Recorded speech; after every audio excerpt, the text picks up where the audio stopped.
Welcome to The Explainer.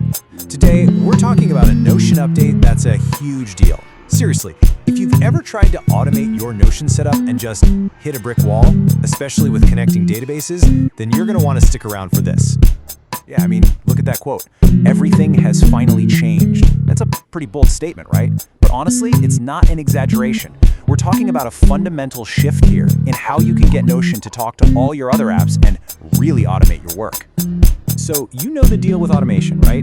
For years, tools like Zapier or Make have been like the super glue for all our apps. They connect everything, they promise to take all those boring, repetitive tasks and just put them on autopilot. It's supposed to save us time, effort, all that good stuff. And this is a big but for Notion users. There was always this one catch, this one really frustrating limitation that was just a massive roadblock. It stopped you from building those perfectly seamless automated systems you had in your head. And the whole problem, it all comes down to this one thing, the relation property.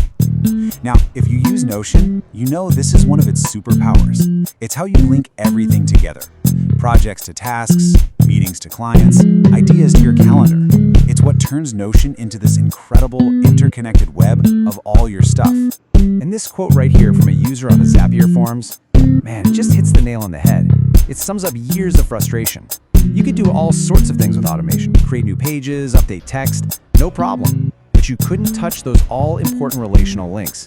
It was the one thing you couldn't do, and it just stopped any truly complex automation dead in its tracks.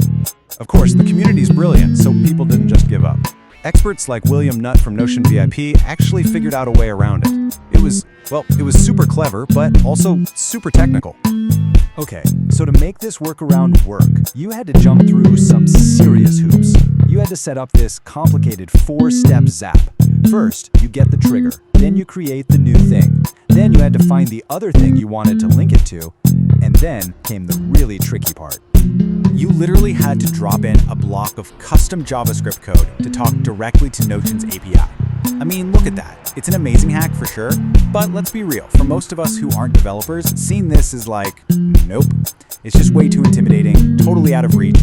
But then, everything changed. Not long ago, Notion dropped a new feature that just poof, made that whole complicated code thing completely unnecessary.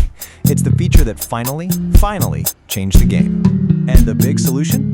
It's called webhooks. Native webhooks, right inside Notion.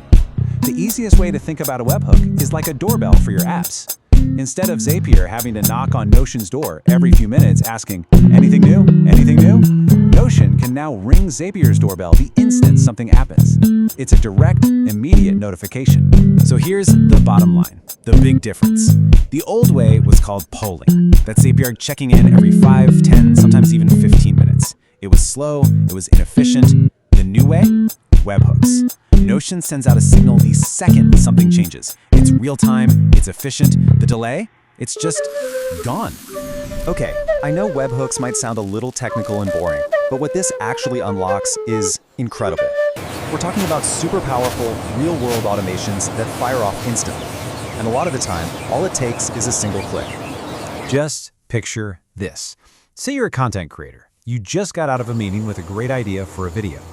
You go to your meeting notes, you press one single button, and instantly, a new long-form video is on your calendar, 2 short-form versions are automatically created and scheduled, all your subtasks are there, assigned, and it even creates the Google Drive folders you need.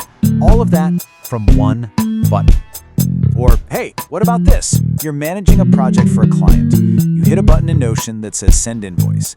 In that same second, the invoice is created in Stripe, your project status in Notion changes to Payment Requested, an email with the invoice goes out to the client, and your team gets a Slack notification. I mean, just think about how much clicking and typing that saves. It's staggering. So you can see this is way bigger than just some minor new feature, right? This is a fundamental change in what's even possible inside of Notion. It completely reimagines what you can build for your own workflow. The big takeaway here is we've officially moved from this world of passive, delayed automation, we would set something up and just kind of wait and hope it ran soon, to a world where you have active, instant command over everything. This really is the end of waiting. Think about it. Before, building an automation felt like following a really complicated recipe with a bunch of weird ingredients. Now, you can just push a button. It opens up an entirely new frontier of possibilities. So the only real question left is, what are you going to build?